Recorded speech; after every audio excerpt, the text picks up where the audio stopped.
સરકારે અધિકારીઓને પત્ર લખવો પડે, મામલતદારોને અને પીએસઆઈઓને અને ડેપ્યુટી કલેક્ટરોને કે તમે ધારાસભ્યોનું માન જાળવજો એમ ઓર્ડર કરવાનો હોય, ન માને બે અડબોસ મૂકવાની હોય દેશી ભાષામાં ભાઠા. હવે આ તો એવું હે તમે કેમ એમ કહો છો ને બોલતા નથી આવડતું તો ટિકિટ શું કામ આપીશ? બહુ બોલતા આવડતું એટલે પણ એને ટિકિટ આપી છે હાટું છે. તમે કાં ઊંધી વાત કરો છો? પેલા બહુ બોલતા આવડતું હતું ને એટલે ટિકિટ આપીને વાહ ભૂલી ગયો એમ છે? નથી આવડતું એને ટિકિટ ઉડી છે, આવડતું હોય એને ભંડે કેમ પૂર્યા છે? ભાજપ વાળા મારી ઉપર રહેમ કરે ને હું એની રહેમ ઉપર બહાર રાખતા હોય ને તો એ રહેમ ન જોઈએ, તો આજીવન જેલમાં પૂરી. નહીં, જો તમારે બધા મજબૂત રહેવાનું છે. હું જેલમાં હોઉં કે વિધાનસભામાં હોઉં કે જ્યાં હોઉં ત્યાં મારું એ કઈ કરીએ કેમ છે નહીં, કેમ કે મારું પાવલીનું ખોટું કામ નથી. આમાં બધા ખેડૂત છે બધા છે બરોબર છે. 10,000 ગોપાલભાઈ જો આવક હોય ને તો ખરેખર વિસાવદરમાંથી જે અમારા અમને લેવા માટે તમે બસ મોકલી ને એ તમારે ખરેખર મોકલવી ન પડે. અમે ઘરની ગાડીઓ લઈને આવીએ તો 10,000 આવક હોય ને તો. પણ એ નહીં તમારે કઈ ભૂલ થઈ છે. માથાદીઠ 10,000 ની નહીં, માથાદીઠ એનાથી વધુ આવક છે પણ તમારી નહીં. ભાજપવાળા એમાં હાસા એનું કહે છે, તમારું ક્યાં કહે છે? એમાં માટે ઓઢો છો. ગાંધીજીએ આ સરકારથી મોઢું ફેરવી લીધું, કઈ હદે કંટાળ્યા છે. જોવો મોઢું કઈ બાજુ ઊંધું ફરી ગયા છે ને એ માને છે ને આમાં રીતે એટલે તમે બધા જાગૃત બનીને અમારી સરકાર લાવો તો ગાંધીજી મોઢું હવળું કરવું છે. તો એટલે આ બધું સાંભળશે ઓલ ગુજરાત અહીં બેસો એટલે અને વિસાવદર વાળા બોલે ને એટલે વજન જ પડે હો પાછો. હા, આમાં એક નંબર જ હોય.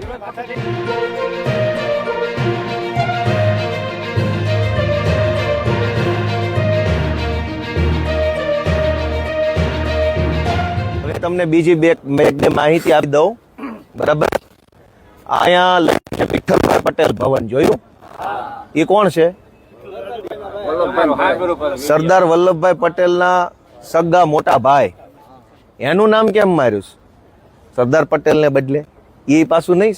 આપણે સરદાર પટેલ નું સાંભળ્યું છે તો વિઠ્ઠલભાઈ પટેલ નું મોટા હતા એટલે માર્યું એમ નહીં કે મોટા. હા, સાંભળો, મોબાઈલ મૂકો, આમાં રેકોર્ડિંગમાં આવી જાય, બધું મળી જાય. ઘડીક સાંભળો, ખાલી અહીં ઠેઠ આવ્યા છો તો થોડુંક તમને ખ્યાલ આવી જાય.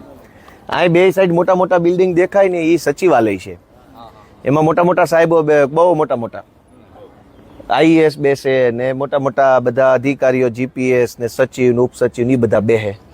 એની પડખે બે નાના બિલ્ડિંગ છે, એમાં બધા મંત્રીશ્રીઓ બેસે. અને અહીંયા વિધાનસભા ભરાય એટલે વિધાનસભા, મંત્રી, સચિવ એટલે આમ થઈ ગયું. એટલે વિધાનસભા ઉપર, પછી મંત્રી, પછી સચિવ. એટલે સૌથી મોટો પાવર કોનો ગણાય? વિધાનસભાનો, પછી મંત્રીનો એટલે કે સરકારનો, અને પછી અધિકારી. અત્યારે શું છે? સરકાર દબાઈ ગઈ છે અને અધિકારી ઉપર ચડી ગયા છે. અને એવું હું ક્યાં કહું છું? એ તો એના વારી ઘડીએ પરિપત્રો બહાર પાડે છે, અધિકારીઓ જરાક ધારાસભ્યનું માન રાખજો એમ. હવે આપણે આપણા છોકરાને પત્ર લખવો પડે, બટા તારા બાપાનું માન રાખજે, કે બે અડબોથ મૂકો એટલે કમ્પ્લીટ થઈ જાય. સરકારે અધિકારીઓને પત્ર લખવો પડે, મામલતદારોને અને પીએસઆઈઓને અને ડેપ્યુટી કલેક્ટરોને કે તમે ધારાસભ્યોનું માન જાળવજો એમ ઓર્ડર કરવાનો હોય, ન માને બે અડબોથ મૂકવાની હોય દેશી ભાષામાં ભાઠા. હવે આ તો એવું છે, બાપા છોકરાને દર 6 મહિને પત્ર લખે, બટા મયુર કયામાં રહેજે. પાછો ઓલો દાંડ જેવો છે, માને નહીં. બીજો પત્ર, બટા મયુર કયામાં રહેજે. હવે કયામ નો રે, ઢીંઢા નો ભાંગી નાખવી, વ્યવસ્થિત થાંભલે બાંધીને. પણ બધું આમ જ હાલે છે હવે, સમજ્યા?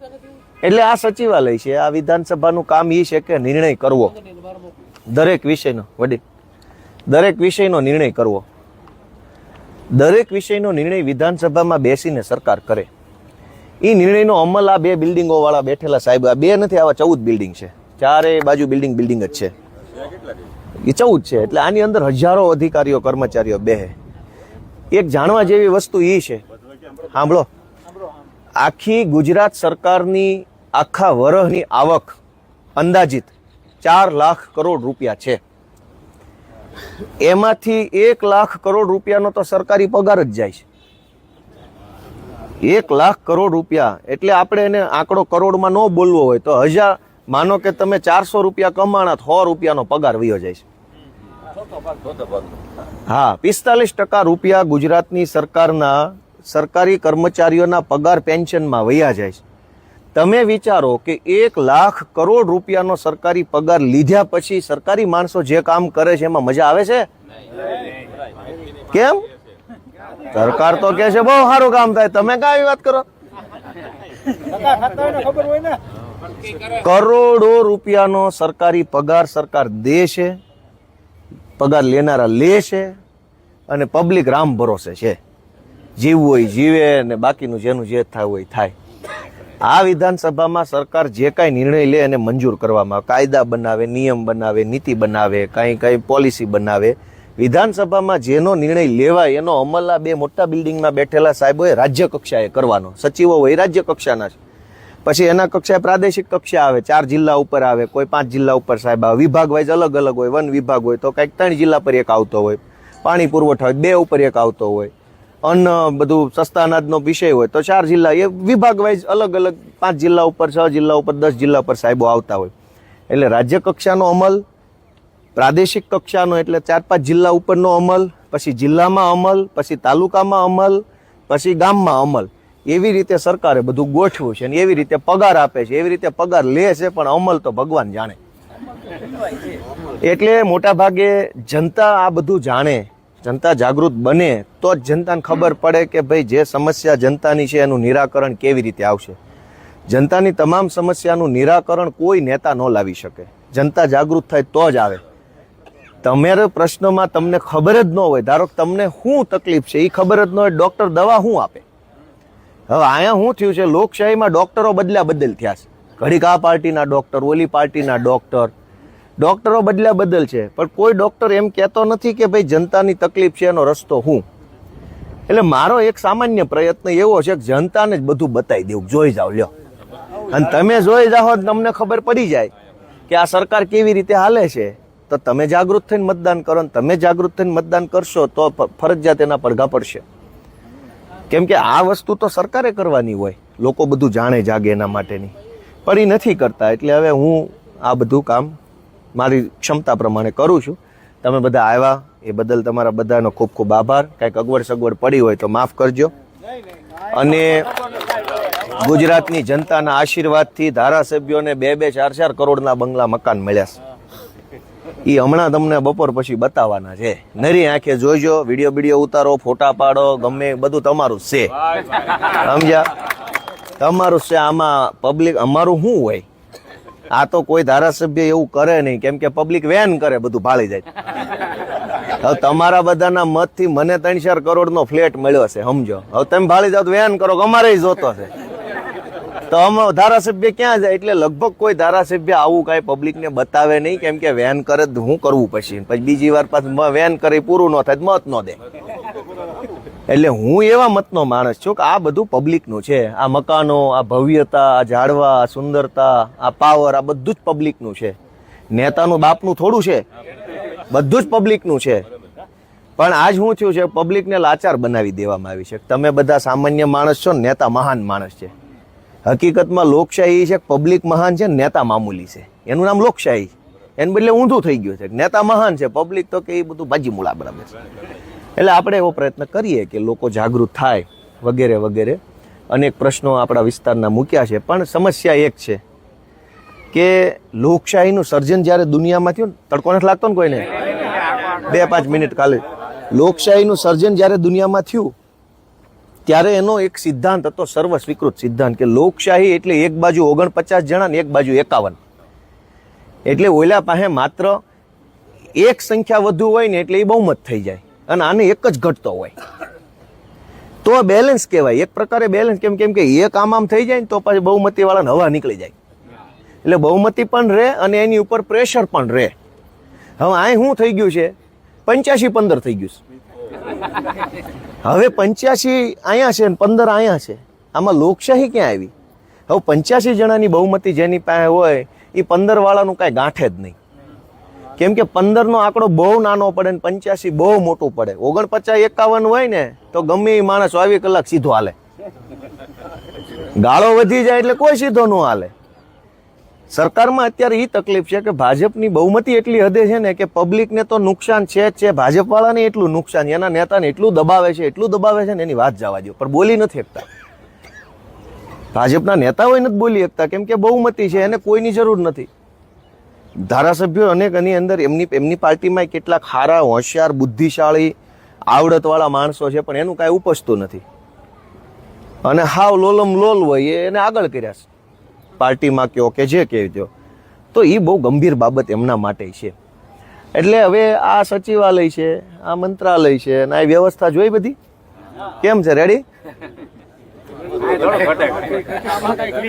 પબ્લિકના પૈસે નેતાઓ માટે આ સુવિધા છે. હે તમે કેમ એમ કહો છો એને બોલતા નથી આવડતું? તો ટિકિટ શું કામ આપીશ? બહુ બોલતા આવડતું એટલે? પણ એને ટિકિટ આપી જ હાટું છે. તમે કાં ઊંધી વાત કરો છો? પહેલા બહુ બોલતા આવડતું હતું ને એટલે ટિકિટ આપીને વાહ ભૂલી ગયો એમ છે? નથી આવડતું એને ટિકિટ ગુડી છે, આવડતું હોય એને ભંડે કેમ પૂર્યા છે? તમે ઊંધી વાત ક્યાં ઓટલે બેહીન કરો છો? એટલે સાંભળી જાય મને કે હે કાંઈક. 2 મિનિટમાં 1.5 મિનિટ તો હા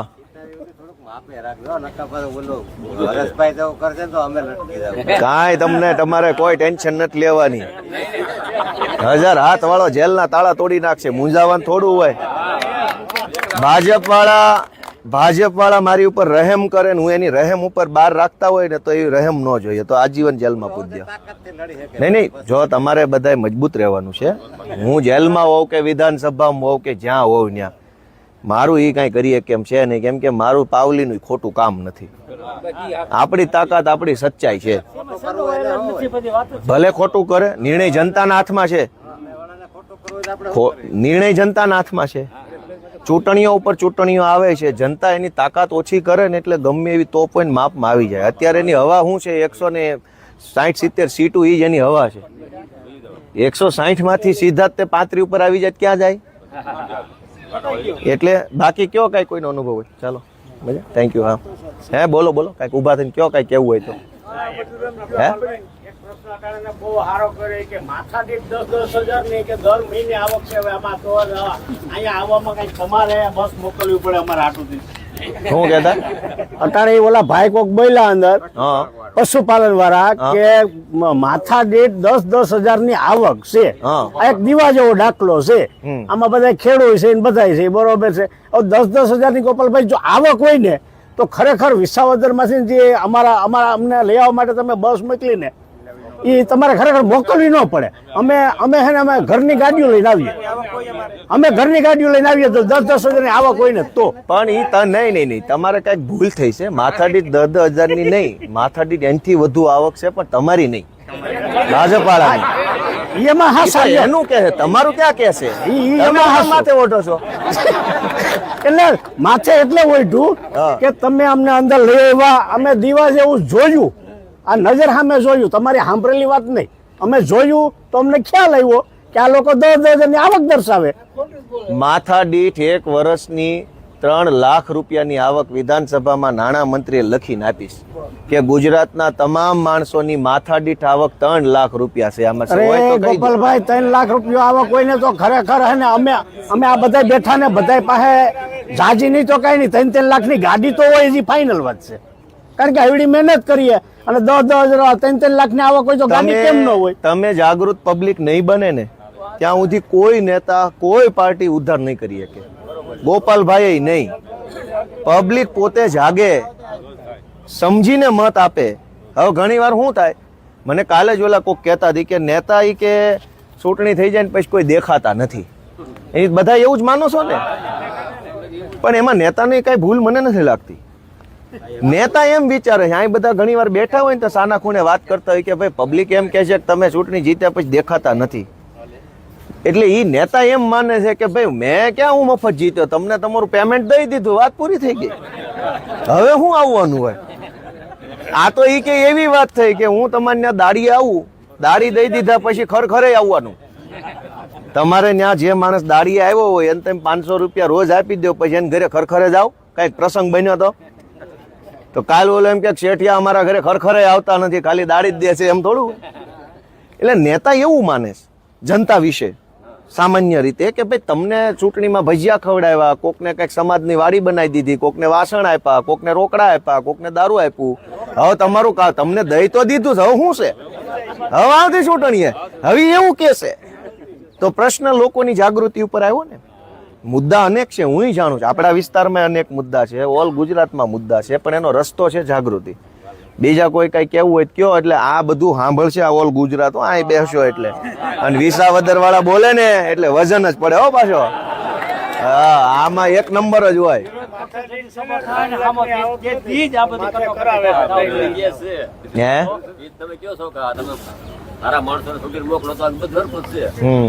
કોઈને કઈ બોલવું હોય કયો, કઈ જે જોયું હોય કઈ કયો તો ખરા. ગેસમાં આપણે રજૂઆત કરશું, પણ એ કેન્દ્ર સરકારનો વિષય છે, એટલે આમાં આપણે બહુ કહી નહીં શકીએ, અહીં રાજ્યમાં ન કહી શકીએ, પણ સ્ટેટમેન્ટ આપી શકીએ આપણે.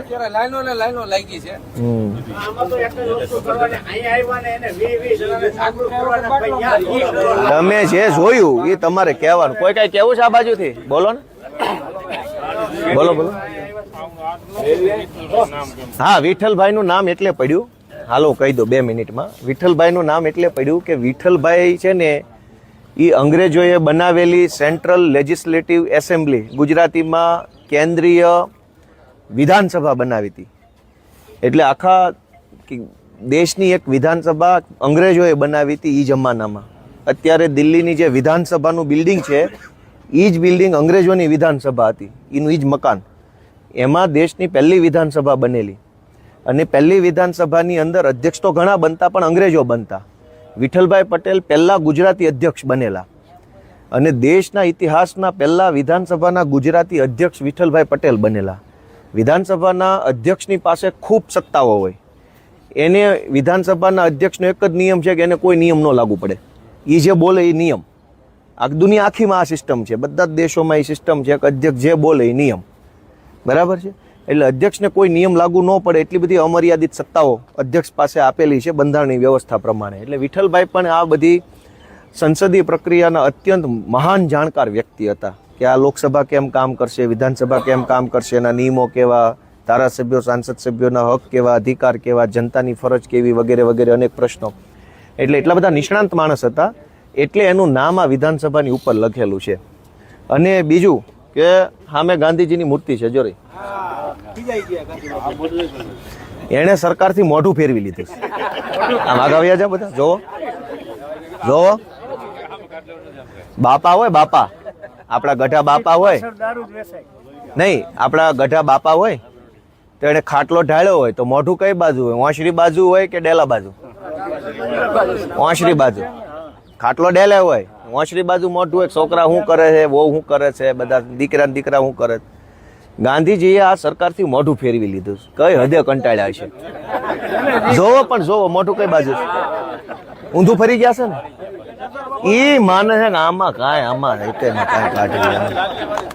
એટલે તમે બધા જાગૃત બનીને અમારી સરકાર લાવો તો ગાંધીજીને મોઢું હવળું કરવું છે પહેલા. જેને દેશ આઝાદ કરાવ્યો એ આ સરકારથી કેટલું કંટાળ્યા, જોવો તો ખરા. થાકીને એ કે ન કાંઈ જોવું જ નથી ને, જોવું નહીં દાઝવું નહીં. હવે જોવે તો બળતરા થાય, પછી હવે બચારાનું માને કોઈ નહીં. એ કે એ બળતરા જ મૂકો, જોવું જ ને. જો અવળું ફરીને બેઠા છે, અને ઓહો ધ્યાન કરે છે કે ક્યારે હારી સરકાર આવે, ક્યારે હારી, એમ ધ્યાનમાં બેઠા છે. હવે તમારી જવાબદારી છે ગાંધીજીને અવળા મોઢે રાખવા, ખવળા મોઢે કરવા. દેખાય છે બધાને, સરકારની સામું જોવા તૈયાર નથી. બરાબર, બધાનો ખૂબ ખૂબ આભાર. કોઈ કઈ કહેવું નથી ને મને? બેહો બે.